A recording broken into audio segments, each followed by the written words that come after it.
Hello friends, welcome. आज मैं आपके लिए प्रोजेक्ट मेथड लेकर आया हूँ। 9 मेथड हमारे हो चुके हैं टीचिंग मेथड्स के। आज प्रोजेक्ट मेथड देखेंगे। देखिए, प्रोजेक्ट मेथड में क्या होता है। सबसे पहले तो ये दिया किसने, जो प्रोजेक्ट मेथड से जो नेम है वो है विलियम किलपैट्रिक। विलियम किलपैट्रिक, ये डायरेक्ट एक क्वेश्चन बन सकता है आपका। ठीक है। सेकेंड, ये किसके शिष्य थे। ठीक है, तो ये शिष्य थे जॉन डीवी के। जॉन डीवी एक दार्शनिक थे। उन्होंने इसको सबसे पहले आधार बनाया था जॉन डीवी ने। बाद में इनके शिष्य थे विलियम किलपैट्रिक। किलपैट्रिक ने ही इसको आगे किया और 1918 में दिया था प्रोजेक्ट मेथड।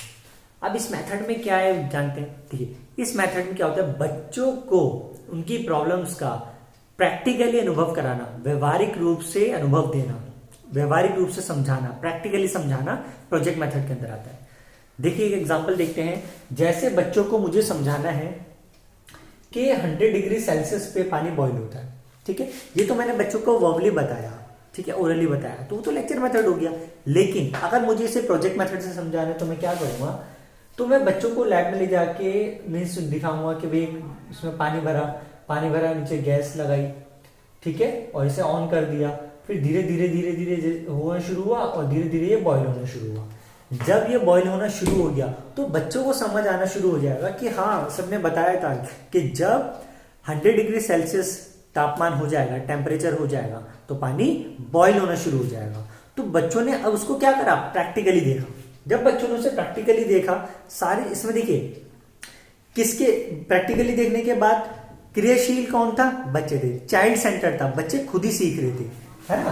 तो ये हो गया हमारा प्रोजेक्ट मेथड, मींस प्रोजेक्ट की सहायता से बच्चों को सिखाना। ये हमारे प्रोजेक्ट मेथड के अंदर आता है, विलियम किलपैट्रिक। ठीक है, इसके ऊपर जो डेफिनेशन आपके एग्जाम में आई हुई है देखते हैं। पहले तो प्रोफेसर किलपैट्रिक की परियोजना वह सह उद्देश्यपूर्ण कार्य होता है जो पूर्ण संलग्न के साथ वातावरण में किया जाता है। A project is a whole hearted purposeful activity proceeding in a social environment. यानी ये वो कार्य है जिसका एक उद्देश्य होता है। उद्देश्य मीन्स कुछ पर्पस तो होगा ना उसका, कि बच्चों को समझाना क्या है। ठीक है, और जो पूरी संलग्नता के साथ वातावरण में किया जाता है। ठीक है, पूरी संलग्नता का मतलब है पूरी लगन के साथ किया जाता है एक वातावरण के अंदर, सोशल एनवायरनमेंट के अंदर। ठीक है, तो अगर आपकी डेफिनेशन आती है तो डायरेक्ट आप प्रोफेसर किलपैट्रिक पे जाएंगे। इसके अलावा अगर एक डेफिनेशन है, प्रोजेक्ट एक समस्या मूल कार्य है जिसे स्वाभाविक परिस्थितियों में पूर्ण किया जाता है। Project is a problematic act carried to the completion in its natural setting. तो इसके लिए जाएंगे हम स्टेवेंशन पे। ठीक है, ये 2 एग्जिटिव हैं, एग्जाम में आई हुई, इंपॉर्टेंट है, तो ये लिख लेंगे। नेक्स्ट, सामाजिक रचनात्मक कक्षा, सोशल कंस्ट्रक्टिव क्लास। इसके अंदर क्या होता है, बच्चों को उनके प्रैक्टिकली सॉल्यूशन के लिए बच्चे और टीचर्स दोनों मिलकर समाज के अंदर काम करते हैं, सामाजिक वातावरण में काम करते हैं। तो वो प्रॉब्लम का सॉल्यूशन ढूंढेंगे। जब वो सॉल्यूशन ढूंढेंगे तो वो सामाजिक रचनात्मक कक्षा कहलाती है। ठीक है, इंपॉर्टेंट फैक्ट है, ध्यान रखेंगे। आगे देखेंगे नेक्स्ट इसके सिद्धांत। ठीक है, इन्हीं में से क्वेश्चन बनेगा आपका। तो सिद्धांत देखिए, पहले क्रियाशीलता सिद्धांत। देखिए, इसमें क्रियाशील कौन है, इसमें क्रियाशील कौन है, तो इसमें क्रियाशील बच्चा है। ठीक है, जो टीचर है वो सिर्फ एक तरीके से में सहायक है। ठीक है, बाकी सब क्रियाशील यहाँ पे बच्चा है, बच्चा ही सीख रहा है। ठीक है, एक्टिविटी बच्चे को करके दिखाई जा रही है और बच्चा सीख रहा है। तो ये है हमारा क्रियाशीलता का सिद्धांत। नेक्स्ट, वास्तविकता का सिद्धांत। वास्तविकता का सिद्धांत मतलब है ये आपको रियलिटी दिखाई जा रही है, बच्चों को रियलिटी दिखाना।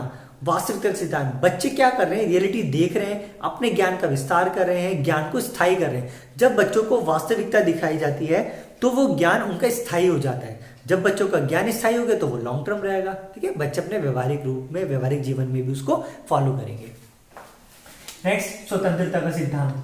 यहाँ पर बच्चों के ऊपर कोई भी दबाव नहीं है, कोई भी प्रेशर नहीं है। बच्चे सीखने के लिए पूर्ण रूप से स्वतंत्र हैं, फ्रीडम है उन्हें कि वो कैसे सीखे। क्यों? क्योंकि उन्हें प्रैक्टिकली दिख रहा है। ठीक है, तो उनको कोई प्रेशर नहीं होता, वो स्वतंत्र होते हैं और अपने ज्ञान का विस्तार करते हैं।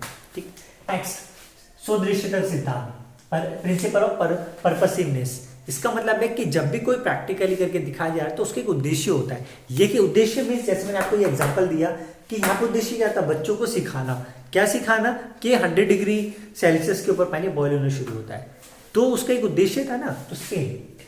ठीक है, सौदृश्यता का सिद्धांत कहता है कि उसका एक उद्देश्य होता है जिससे बच्चा सीखता है। उपयोगिता का सिद्धांत, इसका दूसरा नाम सुख का सिद्धांत भी है। उपयोगिता का सिद्धांत कहता है कि ये बच्चों के लिए बहुत उपयोगी रहता है, मतलब बच्चे इसे अपने प्रैक्टिकल लाइफ में उपयोग भी करते हैं। ठीक है, तो उपयोगिता का सिद्धांत मीन्स बच्चों के लिए उपयोगी है। नेक्स्ट, सामाजिक परिवेश का सिद्धांत। समाज में रहकर ही ये सब किया जाता है, अपने आसपास समाज से ही बच्चा सीखता है। तो सामाजिक परिवेश का सिद्धांत ये एल्बर्ट बंडूरा जी ने दिया था। ठीक है, तो अगर क्वेश्चन बने तो एल्बर्ट बंडूरा लिख सकते हैं यहाँ पे। नेक्स्ट, थॉर्नडाइक के सीखने के नियम पर आधारित है। ये जो प्रोजेक्ट मेथड है ये थॉर्नडाइक के सीखने के नियम पर आधारित है। 3 नियम दिए थे इन्होंने। पहला, अभ्यास का नियम, मतलब बच्चा अभ्यास से सीखता है, अभ्यास का बच्चे पर इफेक्ट पड़ता है। नेक्स्ट, प्रभाव का नियम, बच्चे पर जिस चीज का प्रभाव पड़ता है आसपास से ही सारा प्रभाव पड़ता है, ये बच्चे पर ही प्रभाव पड़ेगा। नेक्स्ट, तत्परता का सिद्धांत, जब तक बच्चा खुद सीखने के लिए तत्पर नहीं होगा बच्चा नहीं सीख पाएगा, इसलिए तत्परता का सिद्धांत। गाइस, ये हमारी इस मेथड की पार्ट 1 है। सेकंड पार्ट के अंदर हम इसका आगे करेंगे और इस वीडियो को खत्म करेंगे। प्रीवियस वीडियो अगर नहीं देखी है तो डिस्क्रिप्शन में लिंक है, वहां पर जाएं, सारे मेथड्स देखें वहां पे। ठीक है, thank you very much, wait for second part.